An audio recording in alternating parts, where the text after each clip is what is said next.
Hello friends, welcome to my new video. Today I will discuss some important MCQs which are really important for NVS, KVS exams as well as IMD Scientific Assistant and other exams like KVS and any other exam where computer questions are asked. So let's start. The first question is one security protocol for the email system. ये काफ़ी important question है, बहुत बार पूछा जाता है कि email systems की security के लिए कौन सा प्रोटोकॉल यूज़ किया जाता है। तो it is PGP, pretty good privacy. ये मैंने पहले भी डिस्कस किया हुआ है, ये रिपीटेडली बहुत सारे क्वेश्चन पेपर्स में मुझे दिखता रहता है, तो मैंने इसको यहाँ पे मार्क कर दिया। दूसरा क्वेश्चन है प्रोसेस, व्हाट इज प्रोसेस। तो इसमें बहुत सारे ऑप्शन है। Program is a high level language kept on disk, content of main memory, a program in execution और नन ऑफ द अबव। तो ये ऑपरेटिंग सिस्टम के रिस्पेक्ट में बोल रहे हैं, अगर सब्जेक्ट वाइज देखें तो प्रोसेस क्या होती है कि कोई भी program in execution is called a process. The correct answer would be option C, and for first question it will be option C as well. आगे देखते हैं। Third question is the refresh rate below which a picture flicker is, कि कितनी refresh rate से नीचे जो picture होती है वो फ्लिकर करती है। तो इसका आंसर होगा 25, क्योंकि फ्लिकर मतलब रिफ्रेश रेट मतलब हुआ कि पर सेकेंड 25 रिफ्रेशेस पर second.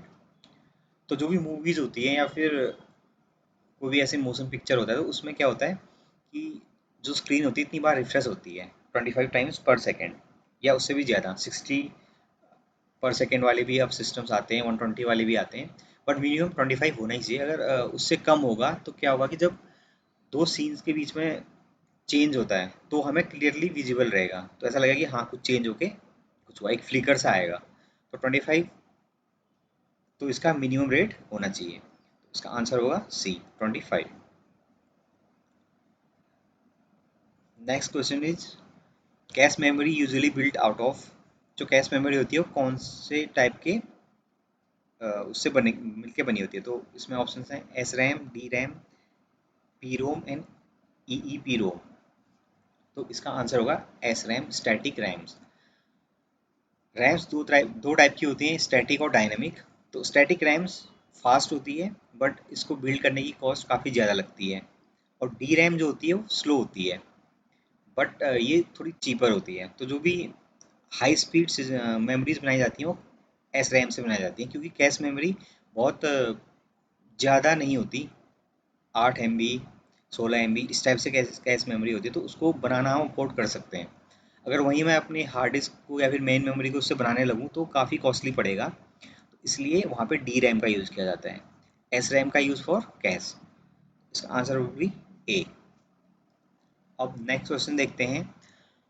Which of the following is use as a style sheet language of XML। XML की स्टाइल सीट लैंग्वेज कौन सी है। तो XSLT तो है, बट इसके जो एक्सपेंशन है वो डिफरेंट डिफरेंट है। पहले के लिए extensible style sheet language for transition, extensible style sheet language for transformations, external style sheet language for translations and external style sheet language for transformations. तो इसका आंसर होगा B, extensible style sheets language for transformations. XML में style sheets का use किया जाता है उसको थोड़ा सा लुक एंड फील बेहतर बनाने के लिए। तो XML में XSLT का यूज़ करके हम लोग स्टाइल सीट्स को यूज़ कर सकते हैं। Next question is the term JSON is the short form of Jason. इसको जेसन बोलते हैं वैसे। तो ये इसका फुल फॉर्म होता है जावास्क्रिप्ट ऑब्जेक्ट नोटेशन, यानी ये जावास्क्रिप्ट ऑब्जेक्ट नोटेशन। इसका आंसर होगा सी, इसका आंसर था बी। अगला है while specifying the elements of XML what is used to specify string data type।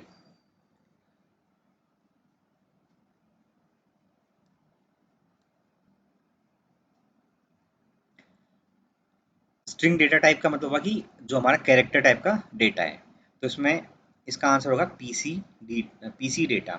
इसको बोलते हैं पास्ड कैरेक्टर डेटा। तो आंसर ए। एक्सएमएल में जो टेक्स्ट है या स्ट्रिंग डेटा टाइप है, उसको नोटिफाई करने के लिए हमारे पास क्या होता है, पीसी डेटा यानी पास्ट कैरेक्टर डेटा। अगला है what is the full form of GIF. GIF एक इमेज फॉर्मेट होता है जिसमें जो एनिमेटेड इमेजेस होती हैं वो दिखाई, मतलब एनिमेटेड इमेजेस को रिप्रेजेंट करता है। तो इसका फुल फॉर्म है ग्राफिकल इंटरचेंज फॉर्मेट।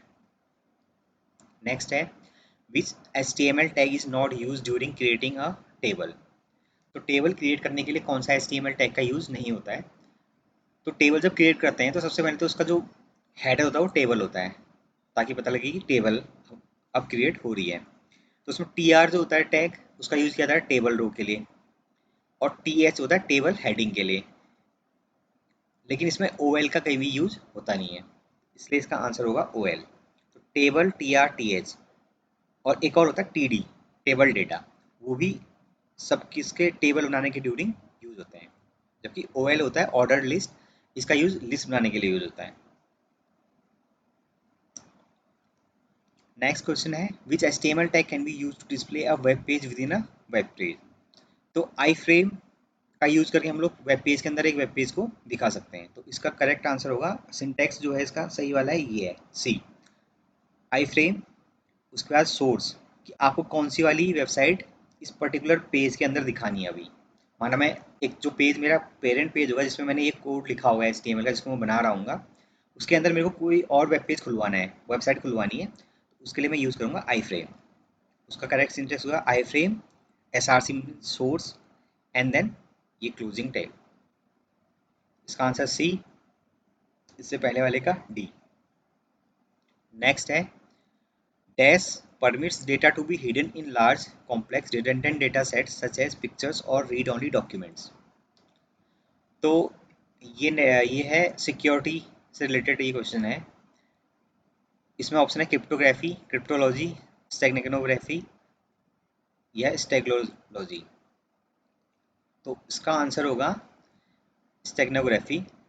इसमें क्या करते हैं कि कोई एक पिक्चर में अपना जो मैसेज होता है उसको छुपा के रख देते हैं, ताकि किसी को ऐसा लगे कि नॉर्मल सी पिक्चर है, बट उसमें जो हमें डेटा हाइड करके भेजना होता है वो उसमें अटैच कर देते हैं। तो क्रिप्टोलॉजी और क्रिप्टोग्राफी के ऑप्शन नहीं हो। क्रिप्टोग्राफी तो simply the process of hiding the text in such a format that nobody can nobody या फिर only those who are authorized to view that thing are able to see। तो इसका answer होगा सी। अब हम अगले पे बढ़ते हैं। What range of addresses can be used in the first octet of a class B network address. तो जो एड्रेसेस हैं क्लास बी नेटवर्क उसके हैं 128 से 191। जो क्लास ए है उसका होगा 1 से लेके 127, 128 से लेके 191 तक इसका है, और 192 से 224 तक है क्लास सी का। तो answer would be D. Next question है when cache size increases hit ratio, मतलब कि अगर कैश साइज का बढ़ेगा तो हिट रेशियो पे क्या फ़र्क पड़ेगा। मैंने पहले एक वीडियो में बताया था कि हिट रेशियो क्या होता है, कि जब सीपीयू कोई एड्रेस या फिर इंस्ट्रक्शंस को मेन मेमोरी में ढूंढने से पहले कैश में ढूंढता है, और वो वहाँ पे मिल जाती है, तो हम बोलते हैं hit, it is a hit. तो हिट रेशियो क्या होता है, number of hits upon total number of access, hit plus miss. अगर हम कैश का साइज बढ़ा देंगे तो ज़्यादा चांसेस होंगे कि उसमें वो चीज़ हमें मिल जाएगी, जो डेटा हम ढूंढ रहे हैं मेन मेमोरी में ढूंढने से पहले हमें वो कैश में मिल जाए। तो जितने बड़ा साइज कैश का होगा उतनी ही ज़्यादा चांसेस होंगे हिट रेशियो के इम्प्रूव होने के। तो इसका आंसर होगा कि जैसे जैसे कैश का साइज बढ़ेगा और हिट रेशियो भी हमारा बढ़ेगा।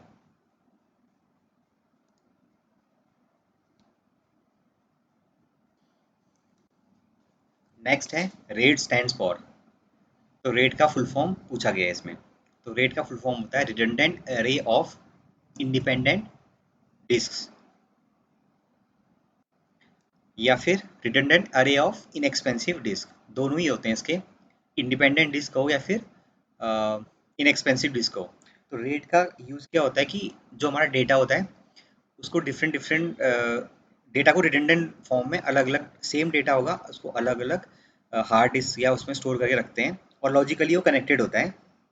तो इसका मेन एम तो ये होता है कि परफॉर्मेंस इम्प्रूव करने के लिए कि मल्टीपल लोकेशन से डेटा एक्सेस हो पाए। दूसरी चीज़ क्या होती है कि डेटा को सिक्योर करने के लिए अगर डेटा एक अरे में अगर कुछ प्रॉब्लम आ जाती है या डिस्ट्रॉय हो जाता है डेटा तो दूसरे में वो सेव रहे, इसलिए इसका यूज़ किया जाता है। तो इसका सही आंसर होगा ए, रिडंडेंट अरे ऑफ इनएक्सपेंसिव डिस्क।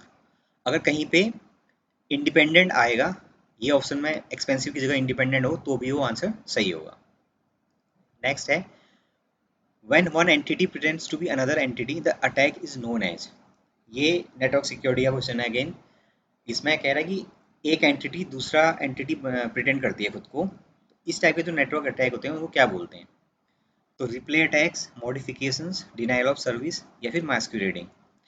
तो इसका सही आंसर होगा मास्क्यूरेडिंग। इसमें क्या होता है कि एक एंटिटी ये प्रिटेंड करती है कि कोई ऑथोराइज एंटिटी है और सिस्टम को एक्सेस करने की कोशिश करती है।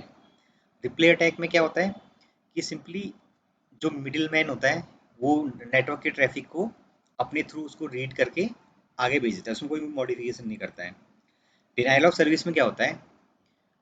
डिनाइल ऑफ सर्विस में कोई अ, जो सर्वर है या फिर कोई ऐसा कंप्यूटर रिसोर्स है उसको ना रिक्वेस्ट के थ्रू फ्लड कर देते हैं। एक जो कि जेन्युइन कैंडिडेट से नहीं आ रही होती हैं, तो इतनी सारी रिक्वेस्ट उसको कर देते हैं कि सिस्टम बिल्कुल हैंग हो जाता है या फिर सिस्टम प्रोसेस करने में सक्षम नहीं रहता है। तो इसके लिए क्या होता है कि जो लोग जेन्युइनली उस चीज़ को एक्सेस करना चाह रहे हैं। सपोज कि कोई टिकट बुकिंग की साइट है तो उस पर इतने लोगों ने टिकट बुक करने की रिक्वेस्ट भेज दी है कि सिस्टम एकदम उसके रिसोर्सेज खत्म हो चुके हैं, वो सर्व नहीं कर पा रहा किसी को। और ये सारी रिक्वेस्ट किसके थ्रू की जाती हैं? कुछ सिस्टम्स को बॉट्स बना के उनके थ्रू लगातार हिट किया जाता है इस वेबसाइट को, वेब सर्वर को। इस केस में क्या होगा कि जो बंदा जेन्युइनली टिकट बुक करना चाह रहा होगा तो वो नहीं यूज़ कर पाएगा, उसको सर्विस डिनाई हो जाएगी। तो इसलिए इसको डिनाइल ऑफ सर्विस बोलते हैं। इसीलिए कई सारी वेबसाइट्स में आ, एक कैप्चा का ऑप्शन आता है जिसमें लोगों को अपना वो डालना पड़ता है कि दे हैव टू प्रूव कि दे आर नॉट रोबोट्स। तो वो भी एक तरीके से ये मैकेनिज्म है कि अननेसेसरी रिक्वेस्ट वहाँ पे ना आए। तो इसका आंसर होगा मास्कुरेड। अब नेक्स्ट क्वेश्चन है what is the address size of IPv6 address. जो IPv4 32 बिट एड्रेस होता था जिसमें 4 ऑक्टेट्स होते थे 8 बिट्स के, मतलब 8 बिट्स के 4 ऑक्टेट्स होते थे यानी 32 बिट टोटल। जो IPv6 है वो होता है 128 बिट्स का। और अनलाइक IPv4 IPv6 में हेक्साडेसिमल नंबरिंग सिस्टम का यूज़ होता है। जैसे हम लोग इसमें डेसिमल में इसको रिप्रेजेंट करते हैं तो इसमें हेक्साडेसिमल यूज़ होता है। अल्टीमेटली वो तो बाइनरी ही होता है सारा कुछ, बट जो रिप्रेजेंट करने का पर्पज़ है वो ह्यूमन रीडेबल फॉर्म जो है वो उसका है IPv4 का डेसिमल होता है और इसका हेक्साडेसिमल। नेक्स्ट है in which layer of OSI model does the repeater work. तो रिपीटर क्या होता है? रिपीटर एक डिवाइस होती है जो कि जो सिग्नल हम लोग भेज रहे होते हैं एक लोकेशन से दूसरे लोकेशन पे, चाहे वो कोएक्सियल केबल से जाए या फिर किसी और मीडियम से जाए, तो उसको रिप्रोड्यूस करती है बिट बाय बिट। क्योंकि जब सिग्नल ट्रेवल करता है लॉन्ग डिस्टेंसेस तो उसकी जो पावर होती है वो खत्म हो जाती है, धीरे धीरे वो वीक हो जाता है। तो बीच में रिपीटर्स लगाते हैं। रिपीटर क्या करते हैं? उस सिग्नल को लेंगे और बिट बाय बिट उसे एज इट इज रिप्रोड्यूस करके आगे भेज देते हैं। तो ये कहाँ पे काम करता होगा? ये काम करता है हमारी फिजिकल लेयर पे, क्योंकि डाटा डेटा जो ट्रांसमिशन होता है वो हमारे किस लेयर पे आता है? फिजिकल लेयर पे। जो जितने भी हमारे ये डिवाइसेस होती हैं डेटा ट्रांसफर की, मीडियम जो होते हैं data transmission medium, they all work at physical level, so the repeater also work at physical layer. Next है which scheduler controls the degree of multiprogramming. तो उससे पहले हमें समझना होगा कि जो ऑपरेटिंग सिस्टम है उसमें हमारे पास 3 टाइप की क्यूज होती हैं हमारे सिस्टम में। एक होती है जॉब क्यू, एक होती है रेडी क्यू, रेडी लिस्ट, और एक होती है डिवाइस क्यू। जॉब क्यू में क्या होता है कि जो भी हमारे सिस्टम की प्रोसेसेस होती हैं वो सारी जॉब क्यू में रहती है पहले, और जिनको एग्जीक्यूट करना होता है वो आती है हमारी मेन मेमोरी में। मेन मेमोरी में उनको लाया जाता है, तो उनको बोलते हैं रेडी क्यू, कि मेन मेमोरी में they are ready to execute. जब उनको सीपीयू मिलेगा तो दे विल एग्जीक्यूट। और तीसरी होती है डिवाइस क्यू, कि जो प्रोसेस रन कर रही थी अभी उसको कोई आईओ डिवाइस की नीड पड़ गई है, कोई आईओ डिवाइस यूज़ करना है, तो उसके लिए जो क्यू बनेगी उस आईओ डिवाइस यूज़ करने के लिए, तो उसको बोलेंगे जॉब क्यू, उसको बोलेंगे डिवाइस क्यू। तो जॉब क्यू में all the processes of our system, और रेडी क्यू में जो हमारी मेन मेमोरी में जो प्रोसेसेस लाई जाती हैं to be executed soon as the CPU gets free. तो अब दूसरी चीज़ क्या होती है, शेड्यूलर्स होते हैं। तो जो शेड्यूलर किसी प्रोसेस को मेन मेमोरी में लेके आता है जॉब क्यू से रेडी क्यू में, तो उसको बोलते हैं long term scheduler. Short term scheduler क्या होता है, जो कि रेडी लिस्ट से उसको सीपीयू अवेलेबल करवाता है, उसको बोलते हैं शॉर्ट टर्म शेड्यूलर। और मिड टर्म शेड्यूलर क्या होता है, कि जो भी प्रोसेस हमारी इनएक्टिव स्टेट में होती है या फिर जिसको सिस्टम से आइडल स्टेट में बाहर करना होता है, तो वो करता है मिड टर्म शेड्यूलर। तो लॉन्ग टर्म और शॉर्ट टर्म ही ज़्यादा फ्रिक्वेंटली एग्जीक्यूट होते हैं, उसमें भी शॉर्ट टर्म शेड्यूलर बहुत ज़्यादा फ्रिक्वेंटली यूज होता है। लॉन्ग टर्म शेड्यूलर कभी कभी, मतलब when compare to short term, long term बहुत कम यूज होता है। अब है मल्टी प्रोग्रामिंग। मल्टी प्रोग्रामिंग क्या होता है कि number of processes running at the system, या फिर the number of processes that are in ready state in main memory. तो इसको कौन कंट्रोल करता है, तो ये करता है लॉन्ग टर्म शेड्यूलर, क्योंकि मेन मेमोरी में लेके कौन आ रहा है, जॉब क्यू। जो जॉब क्यू थी उससे रेडी क्यू में लेके आने वाला शेड्यूलर कौन सा है, लॉन्ग टर्म शेड्यूलर। तो डिग्री ऑफ मल्टी प्रोग्रामिंग को कौन कंट्रोल करेगा, लॉन्ग टर्म शेड्यूलर। मैं फिर से बता देता हूँ, तीन टाइप की क्यूज होती हैं, job queue, ready queue and device Q. Job queue में होती है हमारी जो भी हमारे पूरे सिस्टम की प्रोसेसेस होंगी वो जॉब क्यू में रहेंगी। रेडी क्यू में वो प्रोसेसेस होंगी जिनको हम मेन मेमोरी में लेके आ गए हैं, लॉन्ग टर्म शेड्यूलर जिनको मेन मेमोरी में लेके आ गए हैं और जो अब एग्जीक्यूट होनी है। मेन मेमोरी से उसको सीपीयू एलोकेट कराने का जो प्रोसेस है वो कर रहा है शॉर्ट टर्म शेड्यूलर। तो मल्टी प्रोग्रामिंग होता है number of processes in main memory. तो मल्टी प्रोग्रामिंग मतलब क्या हुआ, कि मेन मेमोरी जितनी प्रोसेसेस हैं हमारे पास अभी, यानी कि रेडी लिस्ट में जो रेडी टू एग्जीक्यूट है, तो उनको कौन लेके आ रहा है प्रोसेस में, उस स्टेट में कौन लेके आ रहा है, लॉन्ग टर्म शेड्यूलर। तो इसलिए जो डिग्री ऑफ मल्टी प्रोग्रामिंग होती है उसको कौन कंट्रोल करेगा, लॉन्ग टर्म शेड्यूलर। नेक्स्ट है the network topology with highest reliability is. तो हमारे बहुत सारे नेटवर्क टोपोलॉजीज होती हैं। Topology is basically the way in which the devices और the nodes are arranged in the network. तो स्टार टोपोलॉजी होती है जिसमें एक सेंट्रल हब होता है, उसके उससे सारी डिवाइसेस कनेक्टेड होती हैं। मैश टोपोलॉजी में क्या होता है कि हर एक डिवाइस के बीच में कनेक्शन होता है, कि अगर दो डिवाइसेज हैं आमने सामने, तो इस डिवाइस का इसके साथ, दूसरी वाली का तीसरे के साथ, तो इस तरीके से हर डिवाइस से कनेक्टेड रहती है। तीसरी होती है रिंग टोपोलॉजी, जिसमें वो आपस में कनेक्टेड रहते हैं एक रिंग के फॉर्म में। और चौथी होती है बस। बस में एक एक बैकबोन होती है, उस बैकबोन से सारी डिवाइसेस कनेक्टेड रहती हैं। तो इसमें कहना है कि कौन सी वाली सबसे ज़्यादा रिलायबल है। तो इनमें जो सबसे रिलायबल टोपोलॉजी है वो है मैश टोपोलॉजी, क्योंकि इसमें जो लिंक्स होते हैं वो बिटवीन डिवाइसेस होते हैं, और अगर किसी डिवाइस के बीच में लिंक ब्रोकन है तो सिर्फ वो ही डिवाइसेस अफेक्ट होंगी, उन दोनों के बीच का कम्युनिकेशन अफेक्ट रहेगा, बाकी वो अदर डिवाइसेस से कनेक्टेड रहेंगी उस केस में भी। तो सबसे ज़्यादा रिलायबल होता है, और इसमें जो नंबर ऑफ लिंक्स होते हैं वो कितने होते हैं, n into N minus one upon two, इस फॉर्मूले से कैलकुलेट करते हैं। सपोज देयर आर 5 डिवाइसेस जो आपस में कनेक्ट होनी है मैश टोपोलॉजी से, तो उनको कम से कम 10 लिंक्स चाहिए होंगे, 10 केबल चाहिए होंगे जो आपस में कनेक्ट हो रहे होंगे। कि 5 डिवाइसेस हैं तो 10 केबल्स हमें रिक्वायर्ड होंगे। अगर 3 डिवाइसेस होंगे तो हमें 3 केबल्स चाहिए होंगे।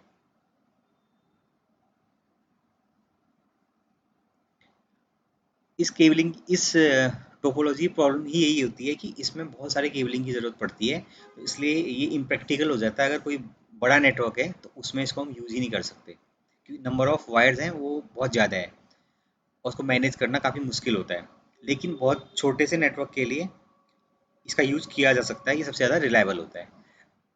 रिलायबल इस सेंस में होता है कि हर डिवाइस का दूसरी डिवाइस से कनेक्शन है, तो अगर कहीं पे टूट भी जा रहा है तो किसी को सिर्फ वो ही उन दोनों के बीच का कनेक्शन टूटेगा, बाकी से वो कनेक्ट हो पाएंगे। स्टार टोपोलॉजी में क्या प्रॉब्लम रहती है कि हब है, अगर हब खराब हो गया तो कोई भी डिवाइस किसी से कनेक्ट नहीं हो पाएगी, किसी से कम्युनिकेट नहीं कर पाएगी। रिंग रिंग का भी ये है कि जहाँ पे रिंग टूटा तो उससे आगे फिर फ्लो वहाँ पे रुक जाएगा। बस का क्या है, बस टोपोलॉजी में अगर बैकबोन ही खराब होगी तो फिर कोई डिवाइस नहीं चल पाएगी, या फिर बैकबोन कहीं बीच में से ब्रोकन होगी तो उसके जो बाकी नोड्स होंगे इधर उधर के वो कम्युनिकेट नहीं कर पाएंगे। तो mesh topology is the most reliable, but it is impractical for larger networks, क्योंकि इसमें नंबर ऑफ केबल्स की रिक्वायरमेंट बहुत ज़्यादा होती है। केबल्स बोले या फिर लिंक्स बोले, तो उनकी रिक्वायरमेंट बहुत ज़्यादा होती है। The last question is fork system call is use to. एक लिनक्स में फोक सिस्टम कॉल होती है, तो उसका यूज़ क्यों होता है? It is use to create a child process. तो मैं फिर से एक बार गो थ्रू कर लेता हूँ हमारे सारे क्वेश्चंस को। तो email security, PGP protocol. Process is a program in execution. Refresh rate, जो कि बिना फ्लिकर के हमें कोई चीज़ दिखाए तो वो है 25। 25 रिफ्रेशेस पर सेकेंड। नेक्स्ट है cache memory is build from SRAM, static RAM. XSLT is the styling sheet language of XML. JSON stands for JavaScript Object Notation, and string or text data in XML is represented through parse character data या फिर PC data. Full form of GIF is graphical interchange format. HTML tag, which is not used during creation of a table, is OL, ordered list. It is basically used to create list. To display a web page within a web page, we use iframe. The syntax for iframe is this. Steganography permits us to hide critical data within a large data set or a picture. Class B IP addresses start from 128, and the range of Class B network addresses are 128 to 191. When cache size increases, hit ratio also increases. RAID stands for redundant array of inexpensive or independent disks. When one entity pretends to be another entity, the attack is known as masquerading. IPv6 का जो size होता है वो होता है 128 bits. Repeater works in physical layer. Long-term scheduler controls the degree of multiprogramming.